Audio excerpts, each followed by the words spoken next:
In Katerina on AM 560, The Answer. Get the latest weather, traffic, and news updates online at 560theanswer.com. Now, from the Signature Bank Studios, this is Chicago's Morning Answer with Dan Proft on AM 560, The Answer.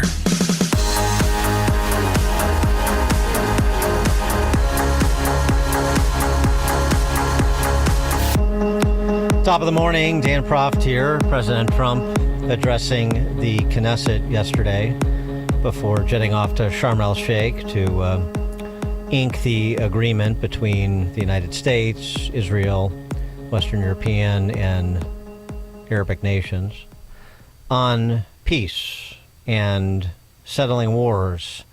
It's just what he does. But we have, if you think we settled 8 wars in 8 months. I'm now including this one, by the way, if that's okay. They may say, well, that was quick, because yesterday I was saying 7, but now I can say 8. The hostages are back. The hostages are back. It is a good feeling. Isn't that nice to say? You know, I just said the hostage. First time I said the hostages are back. It feels so good to say it. But when you settle 8 wars in 8 months, that means you don't like war. Everyone thought I was going to be brutal. In fact, I remember Hillary Clinton during a debate, she said, look at him, he's going to go to war with everybody. And actually, she said, he's got a personality that's all about war. No, and my personality actually is all about stopping wars. And it seems to work. It seems to work. For more on all that has transpired over the last 36 hours, we're pleased to be joined by Elad Strohmayer. He is the Consul General of Israel to the Midwest. Consul General Strohmayer, thanks for joining us. Appreciate it. Thank you for having me. Good morning, Dan, and all the listeners. Good morning. So your reaction to Trump's remarks before the Knesset yesterday? I think it was a momentous speech, and President Trump has achieved something remarkable with proposing the ceasefire that was endorsed by Israel, by the entire Arab world, that pushed pressure on Hamas to accept it. And we saw the outcomes yesterday when 20 living hostages were released and reunited with their families. And the reason it's so important is that we need to remember why this war happened. It happened on October 7th, more than 2 years ago, when Hamas invaded Israel, slaughtered 1,200 Israelis,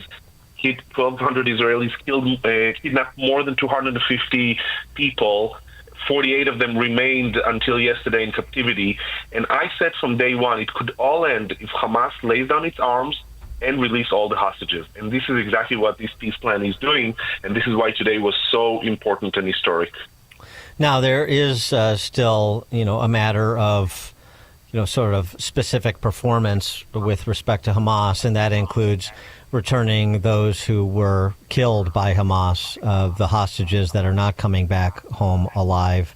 And the last reporting I saw, they were only at 4 of the 28 who fit that description. That is true, and Hamas is being Hamas. Hamas is a murderous terrorist organization. We don't trust them, and this is why the endorsement of the Arab countries and the pressure from the United States is so important. And we are now at the first phase of the ceasefire deal. And in this first stage, Hamas needs to release everyone. All the 28 that are still there, 24 now. We received 4 bodies, so there are 24 that are deceased and they are still there. And we demand their release, and we won't stop until they're released. And I'm sure there are ways. I don't believe them that they cannot find them because they lied in the past. But even if it's true, they need to work hard to find them because they are responsible. They killed them, and they need to bring them back. President Trump said yesterday in interviews that a key moment in the saga to bring this war to an end was taking out the nuclear facilities in Iran. That not only to stop the hostilities between Israel and Iran, but also to send a message to Hamas that they don't have that Iranian cover that they thought they had, and that really changed the calculus of Hamas and the dynamic in this situation. That is very true. In June, Operation Rising Lion in Israel was designed in order to stop the Iranian nuclear threat because Iran went forward with their nuclear ambitions. We said all the time that Iran is a malign force in the Middle East. Iran is behind Hamas, Palestinian Islamic Jihad, behind Hezbollah, the Houthis, the Shiite militias. Iran is the source of problems in the Middle East, and we took down all their proxies. Hezbollah is weakened, Hamas is almost non-existent, and we need to make sure it remains like that. So going after Iran is very, very important, and again, it proved what President Trump said. It proved the alliance between Israel and the United States to make the Middle East a better place. And what he did afterwards in the conference in Sharm el-Sheikh in Egypt shows that he wants to bring the Arab world here, all the leaders, all the moderate leaders together, and maybe something else can happen. Maybe we could have a new Middle East, more peaceful one.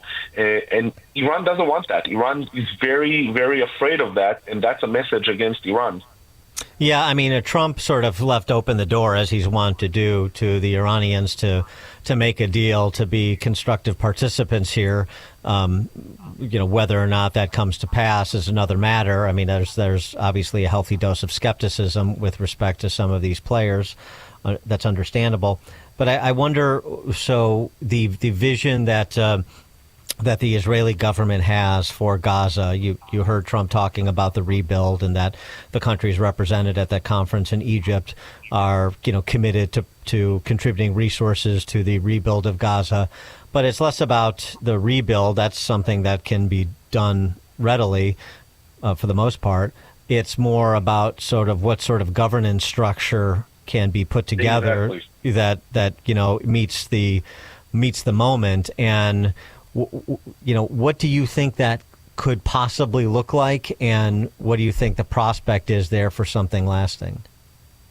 So I think there is a good prospect, because we want to change the reality in Gaza that it won't be a threat. And first and foremost, we need Hamas to be out of the picture. And this is exactly what they're trying to do. This is why President Trump met with all the leaders of the Arab world to make sure that now that after we're going to pass phase 1 of the ceasefire deal and move to phase 2, which is the rebuilding and the regoverning of Gaza, we will make sure that Hamas is not a part of it. There's going to be local Palestinians that control themselves with the support of the United States, the support of other Arab countries. And this is an opportunity, because one of the problems, there were two main problems, I think, in Gaza. One was the militants that physically threatened Israel, and that needs to be eliminated. It's no condition. It's not negotiable. And the second one that also not negotiable is the incitement. We saw the incitement and hatred towards Israel in the textbooks, in the schools, in the entire system of Gaza, by the way, of the Palestinian Authority as well in the West Bank, but I'm focusing on Gaza right now. And that needs to be changed, and that will happen only with a set of government that is a local government that is endorsed and supported by Arab countries and the United States.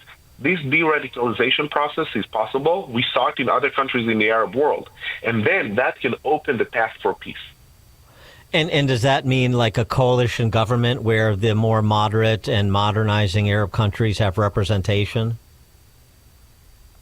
In Gaza, you mean? Yes. I think eventually, yes, that's what we're looking for. We're looking for moderate people that can run it to the benefit of the people. You know that 2 days ago when the ceasefire started and the IDF started to withdraw from areas in Gaza, by the way, we still control many areas in Gaza in order to protect our borders and make sure we're safe until we are certain that this ceasefire holds and Hamas doesn't violate it. But after we left, Hamas went to some of the areas and they started lynching Palestinians that went to get water or food. They lynched Palestinians because they thought they collaborated with Israel. Hamas is a threat to the Palestinian people, so we need a coalition of these moderates for the benefit of the Palestinian people in Gaza and, of course, for the benefit and the security of Israel. How much do you think, if at all, Western media, the academy in the West, exacerbated and prolonged this war? I don't know if they prolonged this war, but the way it was portrayed in general was very one-sided. People forgot, and this is why I said it, and I'll say it over and over again, how it started. It started by Hamas invading and killing and kidnapping our people. That's how it started. We didn't choose this war.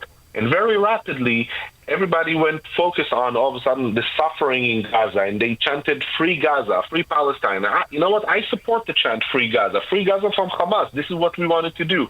And blaming Israel for all the suffering that happened in Gaza, that was emboldenment for Hamas, because Hamas saw that he got support. Many demonstrators that we saw in the streets, some of them went to demonstrate on October 7th, 2 years ago, when there was no single Israeli soldier in Gaza, not a single Israeli airstrike. Hamas was still roaming around communities in Israel, butchering and raping and kidnapping people, and there were already demonstrators that called for stopping the genocide, the Israeli genocide in Gaza. This is abhorrent. This is horrible. And the Western media and many in the academia endorsed that and gave that a platform, and that was wrong. So I think history will judge them on which side of the moral debate they were. And there were many people still with moral clarity that stood up and knew what's wrong. I'm not saying there is no suffering in Gaza. There is. And it needs to be dealt with, and it needs to be responded. Part of this ceasefire is double the humanitarian aid entering into Gaza, making sure that Hamas won't loot it like they did with the previous humanitarian aid that entered Gaza. Now, I have to get, or at least attempt to get your reaction to Trump yesterday before the Knesset going off script a little bit and saying this in the direction of Bibi Netanyahu. Hey, I have an idea. Mr. President, why don't you give him a pardon? Give him a pardon. Come on.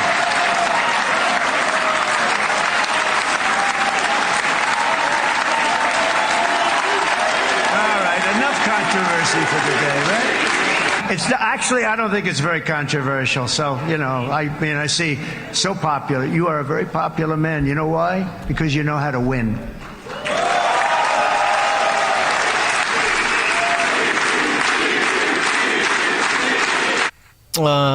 Seems to be strong support in the Knesset for what Trump proposed, Mr. Consul General. So Israel is a vibrant democracy, and there are many people that support the prime minister, and many people who oppose the prime minister, similar to what you have in this country. Many people support President Trump, and many people oppose him as well. And this is why you heard people chanting. But if you look at the footage, there were also people who didn't chant and didn't cheer. This is a political process in Israel. I'm a career civil servant, so I'm not in liberty to discuss politics, but there are two sides of this debate in Israel.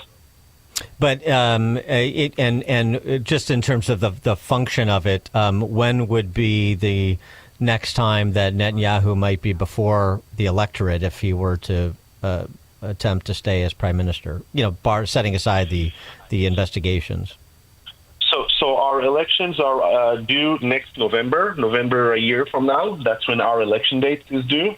But sometimes in the past, the government went to elections earlier for various reasons. So, again, I'm now putting a hat of a commentator, not of a representative of the government. What I hear from Israel, that there are chances that maybe the elections will be even earlier. We don't know that. But right now, the elections are due for November next year.